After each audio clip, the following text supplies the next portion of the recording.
आज मैं आपको एक ऐसी कहानी सुनाने वाला हूँ जहाँ कुदरत का गुस्सा और मौत एक साथ टूट पड़ते हैं। एक शांत सा शहर अचानक एक खतरनाक तूफान का शिकार बन जाता है और देखते ही देखते सब कुछ पानी में डूब जाता है। लेकिन असली खतरा अभी शुरू होता है, क्योंकि इस पानी के अंदर सिर्फ अंधेरा नहीं बल्कि मौत तैर रही है। लोग अपनी जान बचाने के लिए भाग रहे हैं, लेकिन हर तरफ हैं भूखे शार्क जो हर एक को शिकार बना रहे हैं। चलिए शुरू करते हैं आज की फिल्म थ्रैश 2026 की पूरी कहानी। दक्षिण कैरोलिना में नेशनल हरिकेन सेंटर लगातार तूफान और आंधी की चेतावनी दे रहा है। तूफान धीरे धीरे और ज्यादा खतरनाक होता जा रहा है, इसीलिए समुद्र के किनारे रहने वाले लोगों को वहां से निकलने के लिए कहा जाता है।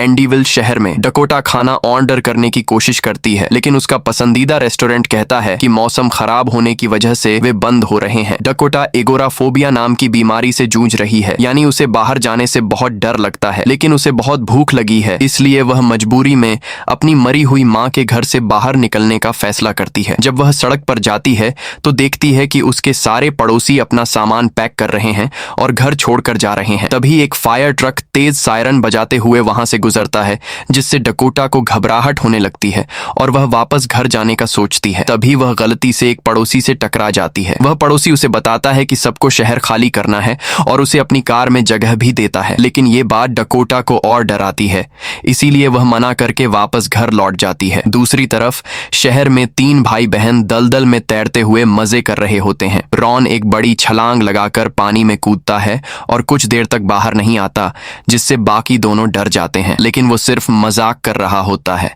और थोड़ी देर में वापस आ जाता है। उनका ये मजा उनके पालक पिता बिली आकर खराब कर देता है। वह उन्हें डांटता है कि वे इतने खतरनाक जगह पर क्यों खेल रहे हैं। वह कहता है कि अगर उन्हें चोट लग गई तो इलाज बहुत महंगा होगा, लेकिन डी को लगता है कि बिली उन्हें कभी डॉक्टर के पास ले ही नहीं जाएगा। इस बात पर बिली और गुस्सा हो जाता है और तीनों को अपने ट्रक में बैठाकर वहां से ले जाता है। मीट प्लांट में गर्भवती लिसा जल्दी जल्दी अपनी कार में बैठती है और बॉब को अलविदा कहती है। बॉब को अभी काम खत्म करना है, इसलिए वह वहीं रुकता है। रास्ते में लिसा को उसकी माँ का फोन आता है। उसकी माँ परेशान होती है क्योंकि लिसा अपने मंगेतर के लिए न्यूयॉर्क से एंडीविल आ गई थी, लेकिन उसने प्रेग्नेंट होने के बाद उसे छोड़ दिया। उसकी माँ बताती है कि हाईवे बंद कर दिए गए हैं, इसलिए उसे जल्दी से किसी ऊंची जगह पर जाना चाहिए। बंदरगाह पर समुद्री वैज्ञानिक डेल अपने साथी ब्रायन को बताता है कि समुद्र के जीव पहले ही तूफान से बचने के लिए उत्तर की तरफ जा रहे हैं। इसमें शार्क भी शामिल हैं, जिसका मतलब है कि वे सभी को समय पर ट्रैक नहीं कर पाए। हार्बर के अधिकारी ग्रेग बताते हैं कि तूफान अब कैटेगरी 6 का हो गया है। यह सुनकर डेल अपनी भतीजी डकोटा को फोन करता है। डकोटा अभी भी दरवाजे के पास बैठी होती है जब उसे कॉल आता है। डेल उसे लेने आने की बात करता है, लेकिन डकोटा मना कर देती है, चाहे डेल उसे आने वाले खतरे के बारे में कितना भी समझाए। डेल कहता है कि वह जानता है कि डकोटा अपनी माँ को बहुत याद करती है, क्योंकि वह भी उसे याद करता है, लेकिन घर में बंद रहने से दर्द कम नहीं होगा। डकोटा हंसकर उसे चिढ़ाती है कि वह अच्छा पिता नहीं है। डेल कहता है कि वह उसे लेने जरूर आएगा और फोन काट देता है। इसके बाद डकोटा ध्यान हटाने के लिए टीवी देखने की कोशिश करती है, लेकिन हर चैनल पर सिर्फ तूफान की खबरें चल रही होती हैं, इसलिए वह अपने फोन को टीवी से जोड़कर पुराने फैमिली वीडियो देखने लगती है। ट्रक में बिली बच्चों को लगातार डांटता रहता है और उनका मजाक भी उड़ाता है। वह यहाँ तक कहता है कि अगर वे ठीक से नहीं रहे तो उन्हें वापस पालक देखभाल में भेज देगा। रॉन बाहर लोगों को भागते हुए देखता है और सोचता है कि क्या उन्हें भी शहर छोड़ देना चाहिए, लेकिन बिली कहता है कि ये सब बस हवा और बारिश है और वह आराम से गाना सुनने लगता है। घर पहुंचने पर डी खिड़कियों के टूटने को लेकर डर जाता है, लेकिन बिली बताता है कि उसने मजबूत ग्लास लगवाया है। इसके बाद वह अपनी पत्नी राहेल को ढूंढता है, जो तहखाने में होती है, और उससे शिकायत करने लगता है। राहेल उसे शांत रहने को कहती है और याद दिलाती है कि उन्हें बच्चों की देखभाल के लिए पैसे मिलते हैं। तभी डी कहता है कि सभी को भूख लगी है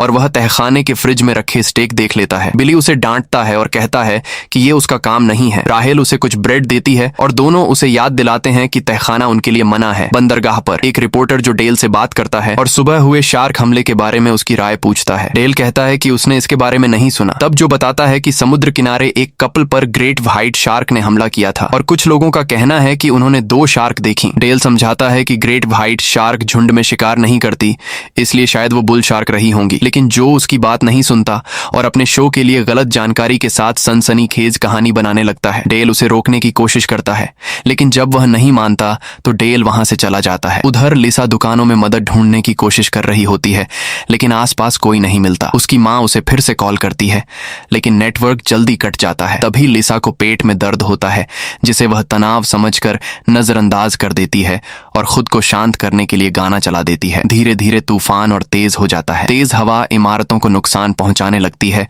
और बिजली भी चली जाती है। समुद्र की लहरें बहुत बड़ी और खतरनाक हो जाती हैं और किनारे को तोड़कर शहर में घुसने लगती हैं। इससे पूरे शहर में तेजी से पानी भरने लगता है। लिसा जल्दी जल्दी गाड़ी चलाती है और लगभग एक ट्रक से टकरा जाती है, लेकिन समय पर ब्रेक लगा देती है। वो ट्रक बॉब चला रहा होता है, जो उसे वापस जाने को कहता है क्योंकि आगे रास्ता पेड़ों से बंद है, लेकिन पीछे से भी पानी आ रहा होता है। इसलिए लिसा आगे बढ़ती है और उसकी कार एक पेड़ में फंस जाती है। बॉब दूसरी तरफ जाने की कोशिश करता है, लेकिन पानी की तेज लहर उसके ट्रक को बहा ले जाती है और वह रास्ते में खंभों और इमारतों से टकराने लगता है। लिसा देखती है कि ट्रक उसकी तरफ आ रहा है, लेकिन वह अपनी कार हिला नहीं पाती। तभी एक लहर उसकी कार को धक्का देती है। अब चारों तरफ पानी भर चुका है और तेज बहाव उसकी कार को घसीटता है, जब तक कि वह एक पेड़ से टकरा नहीं जाती और एक बड़ी शाखा खिड़की के अंदर घुस जाती है। पानी धीरे धीरे कार के अंदर भरने लगता है, लेकिन लिसा बाहर नहीं निकल पाती क्योंकि वह फंसी हुई है। उधर बॉब का ट्रक भी बहते बहते एक मूर्ति से टकरा जाता है, जिससे उसका टैंक टूट जाता है और सारा केमिकल पानी में फैल जाता है। ये केमिकल समुद्र तक पहुंच जाता है, जिससे शार्क का ध्यान उस तरफ जाता है। इसी बीच भाई बहन अपने घर के बाहर पानी भरते हुए देखते हैं। राहेल भी बिली को खतरे के बारे में बताने की कोशिश करती है, लेकिन वह ध्यान नहीं देता। अचानक एक बड़ी लहर खिड़की तोड़कर अंदर आ जाती है और बिली नीचे गिर जाता है। राहेल वहां से निकलना चाहती है, लेकिन बिली को समझ नहीं आता क्या करें। तब रॉन उन्हें याद दिलाता है कि उनकी कार में स्नोरकल है। उधर डकोटा अपने घर से लहरों को आते हुए देखती है और पानी अंदर घुसने से पहले ऊपर चली जाती है। ऊपर से वह बाहर देखती है और लिसा को उसकी कार में फंसा हुआ देखती है। पास में एक नाव पर दो आदमी होते हैं जो लिसा की मदद की आवाज सुनते हैं। तब स्कॉट पानी में कूदता है और उसकी कार की तरफ तैरने लगता है। स्कॉट कार के हुड पर चढ़ जाता है और फंसी हुई शाखा हटाने की कोशिश करता है, लेकिन तेज हवा उसे फिर से पानी में गिरा देती है। फिर स्कॉट जिमी से कहता है कि वह उसके ट्रक से कट्टर लेकर आए। जिमी अपने वाहन पर तैरते हुए कट्टर लेने जाता है और इस दौरान स्कॉट लिसा से बात करता रहता है ताकि वह शांत रह सके। जिमी कट्टर लेकर वापस पानी में कूदता है, लेकिन अचानक कुछ उसे नीचे खींच लेता है। स्कॉट मुड़कर देखता है तो जिमी कहीं नजर नहीं आता, इसलिए वह उसे ढूंढने जाता है। तभी जिमी जोर से चिल्लाते हुए ऊपर आता है, लेकिन उसका एक हाथ गायब होता है। फिर कोई ताकत उसे दोबारा नीचे खींच लेती है। स्कॉट उसे बचाने की कोशिश करता है, लेकिन तभी डकोटा पानी में एक फिन पंख देख लेती है। वह तुरंत खिड़की खोलकर चिल्लाने लगती है कि वहां शार्क है। स्कॉट उसकी आवाज नहीं सुन पाता, लेकिन लिसा सुन लेती है और वह भी चिल्लाने लगती है। बॉब ये सब सुनकर अपने ट्रक से बाहर निकलने की कोशिश करता है। वह दरवाजे को लात मारकर खोलता है, लेकिन जैसे ही बाहर आता है एक शार्क उसे अपने बड़े मुंह में पकड़ लेती है। वह बचने की कोशिश करता है, लेकिन कुछ ही सेकंड में उसे पानी के अंदर खींच लिया जाता है। अब स्कॉट भी शार्क को देख लेता है और भागने की कोशिश करता है, लेकिन शार्क उसे भी पकड़ लेती है और कई बार हमला करके उसे भी पानी के अंदर खींच लेती है। उधर डेल और ब्रायन अपनी नाव पर खबरें देख रहे होते हैं। उन्हें पता चलता है कि तेज हवाओं और खतरनाक पानी की वजह से तटरक्षक बल ने अगले 12 घंटों के लिए सभी नावों को बंदरगाह से बाहर जाने से रोक दिया है। वे यह भी सुनते हैं कि एंडीविल में बाढ़ आ गई है और कई लोग मारे गए हैं। यह सुनकर डेल डकोटा के लिए परेशान हो जाता है। वह अपने कंप्यूटर में ट्रैकिंग सिस्टम चेक करता है और समझता है कि शहर में बाढ़ इसलिए आई है क्योंकि लेवी टूट गई है। कुछ देर बाद डेल और ब्रायन रिपोर्टर जो और उसके कैमरामैन के साथ एक कार में होते हैं। वे एक डील करते हैं, अगर जो उन्हें अपनी कार और नाव से एंडीविल ले जाए तो वे उसे सब कुछ रिकॉर्ड करने देंगे। उधर बिली और राहेल अपने घर के गैरेज तक पहुंचने के लिए पानी में चल रहे होते हैं। बच्चे खिड़की से उन्हें देख रहे होते हैं और पानी में शार्क देखकर डर जाते हैं। जैसे ही बिली कार के पास पहुंचता है, एक शार्क उसके हाथ पर हमला करती है और उसे नीचे खींच ले जाती है। फिर वह शार्क राहेल पर भी हमला करती है और उसे भी खा जाती है। बच्चे यह सब देखकर डर जाते हैं और मदद के लिए चिल्लाते हैं। बिली एक पल के लिए उनकी तरफ देखता है, लेकिन फिर उन्हें छोड़कर अपने ट्रक की तरफ भागने का फैसला करता है। जैसे ही वह ट्रक में चढ़ने वाला होता है, शार्क उसे फिर से पकड़ लेती है। उसी समय राहेल एक बार खिड़की पर दिखती है, लेकिन शार्क उसे फिर से पानी में खींच लेती है। उधर लिसा की हालत बहुत खराब हो जाती है और वह डूबने वाली होती है। डकोटा 911 पर कॉल करने की कोशिश करती है, लेकिन कोई जवाब नहीं मिलता। लिसा उससे मदद मांगती है, लेकिन डकोटा कहती है कि वह शार्क की वजह से पास नहीं आ सकती। जब लिसा बताती है कि वह प्रेग्नेंट है तो डकोटा घबरा जाती है, लेकिन फिर खुद को संभाल कर उसकी मदद करने का फैसला करती है। डकोटा नीचे जाती है और फर्नीचर के ऊपर चलकर किचन तक पहुंचती है, जहां उसे एक चाकू मिलता है। फिर वह खिड़की से बाहर निकलती है,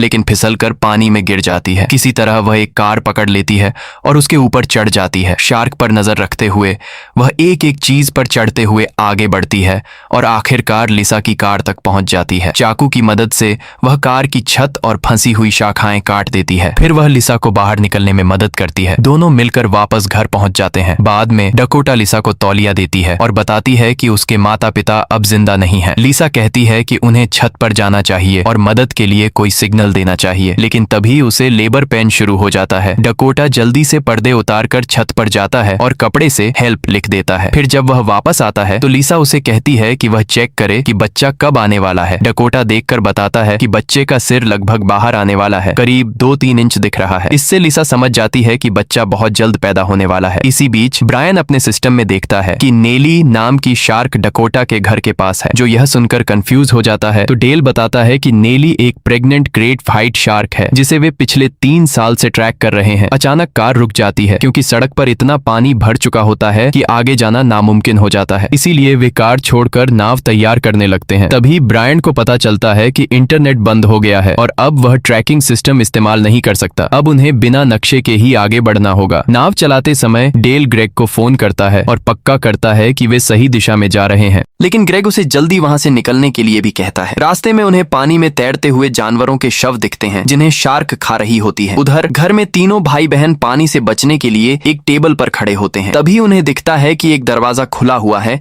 और उन्हें डर लगता है कि शार्क अंदर आ सकती है। इसलिए डी फर्नीचर पर चढ़कर दरवाजे तक पहुंचने की कोशिश करती है। जैसे ही वह दरवाजा बंद करने जाती है, एक शार्क आकर उसे फिर से खोल देती है। डी किसी तरह उसे रोकने की कोशिश करती है, लेकिन ज्यादा देर तक ऐसा करना मुश्किल है। रॉन इंतजार करता है कि शार्क दूसरे कमरे में चली जाए। फिर वह फर्नीचर पर चलते हुए डी के पास पहुंच जाता है और उसे गिरने से बचा लेता है। फिर दोनों वापस टेबल पर आ जाते हैं। रॉन कहता है कि उन्हें छत पर जाना चाहिए, लेकिन बाकी दोनों डरते हैं। तब रॉन समझाता है कि पानी लगातार बढ़ रहा है और वे 2 शार्क से घिरे हुए हैं। सबसे पहले उन्हें ध्यान भटकाने के लिए कुछ चाहिए। डी को याद आता है कि तहखाने में मांस रखा है। विल कहता है कि वहां नहीं जाना चाहिए, लेकिन रॉन उसे याद दिलाता है कि बिली और राहेल अब मर चुके हैं। तीनों बच्चे हंसने लगते हैं और बिली का मजाक उड़ाने लगते हैं। तभी अचानक बिली पानी से बाहर कूदकर टेबल पर आ जाता है। वह राहेल के बारे में पूछता है तो रॉन कहता है कि वह मर गई। जब बिली कहता है कि वह मदद लाने वाला था तो बच्चे उस पर विश्वास नहीं करते। बिली कहता है कि बच्चे कुछ करें क्योंकि शार्क बच्चों को नहीं खाती। तभी विल को पानी में एक लिफाफा मिलता है। वह खोलता है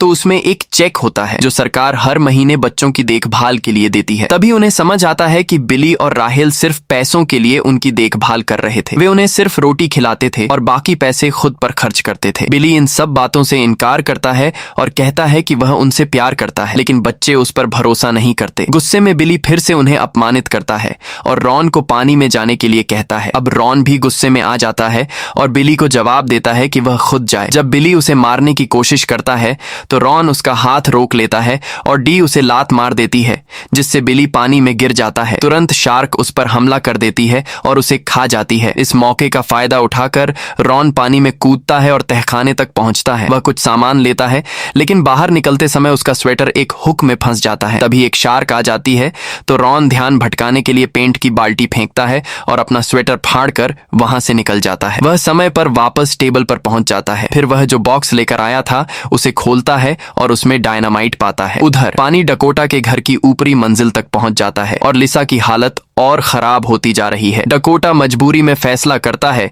कि उसे स्कॉट की नाव तक पहुंचना होगा। उसे याद आता है कि डेल ने कहा था कि कंपन से घायल मछलियों जैसी आवाज पैदा की जा सकती है जो शार्क को आकर्षित करती है। डकोटा कुछ इलेक्ट्रिक टूथब्रश जैसी चीजें लेती है जो कंपन करती हैं। वह उन्हें ऑन करके एक बैग में डाल देती है और फिर उस बैग को पानी में फेंक देती है। शार्क उस बैग की तरफ ध्यान देने लगती है और इसी मौके का फायदा उठाकर डकोटा पानी में उतर जाती है। वह धीरे धीरे आसपास की चीजों को पकड़कर आगे बढ़ती है। उसके सिर पर एक टॉर्च बंधी होती है, इसलिए जब भी वह शार्क को देखती है वह रास्ता बदल लेती है। अचानक उसकी टॉर्च बंद हो जाती है तो वह उसे मारकर फिर से चालू करती है। तभी वह एक तैरती हुई लाश देखकर डर जाती है। जब शार्क बैग खा लेती हैं तो वे डकोटा की तरफ आने लगती हैं। डकोटा को अपने पैर अलग करने पड़ते हैं ताकि एक शार्क बिना उसे छुए निकल जाए। आखिरकार वह सुरक्षित तरीके से नाव तक पहुंच जाती है। उधर डेल अपनी टीम को बताता है कि उसने शार्क का अध्ययन क्यों शुरू किया। वह कहता है कि नदियों में सबसे खतरनाक जानवर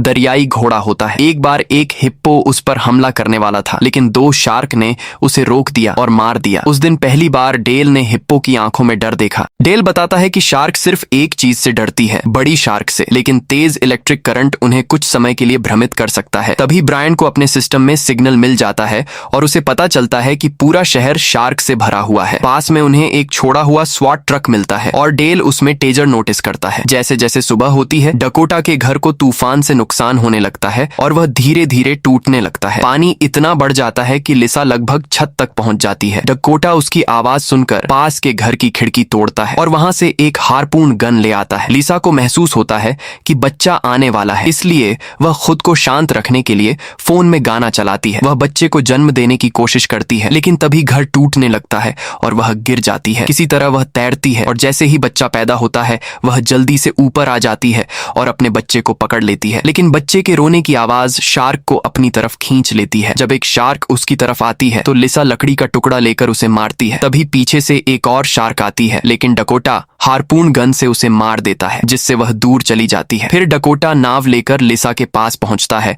और उसे ऊपर चढ़ाने की कोशिश करता है, लेकिन अचानक एक शार्क नाव से टकरा जाती है और दोनों फिर से पानी में गिर जाते हैं। उसी समय डेल और उसकी टीम वहां पहुंच जाते हैं। डेल टेजर ऑन करके पानी में फेंक देता है, जिससे शार्क दूर भाग जाती है, लेकिन एक शार्क फिर से हमला करने की कोशिश करती है। तभी एक बड़ी शार्क नेली अचानक आकर उसे पकड़ लेती है और मार देती है। उधर बच्चे मांस को डायनामाइट से बांधकर पानी में फेंकते हैं। पहले कुछ नहीं होता, फिर उन्हें याद आता है कि शार्क कंपन की तरफ आती है। वे पानी में कूदकर आवाज और हलचल पैदा करते हैं। थोड़ी देर में शार्क वहां आ जाती है। विल और डी जल्दी से दूर हट जाते हैं, लेकिन रॉन का स्वेटर फिर फंस जाता है। वह किसी तरह उसे निकालकर अपने भाई बहनों के पास पहुंच जाता है। शार्क डायनामाइट के पास इकट्ठा होती है और अचानक बड़ा धमाका होता है, जिससे सारी शार्क मर जाती है। इसके बाद विल को काउंटर पर बिली की चाबियां मिलती हैं। तीनों बच्चे तुरंत ट्रक में बैठते हैं और वहां से निकल जाते हैं। उधर लिसा और उसके बच्चे को बचा लिया जाता है। डेल और डकोटा एक दूसरे को गले लगाते हैं। ब्रायन अपना फोन लिसा को देता है ताकि वह अपनी मां को कॉल करके बता सके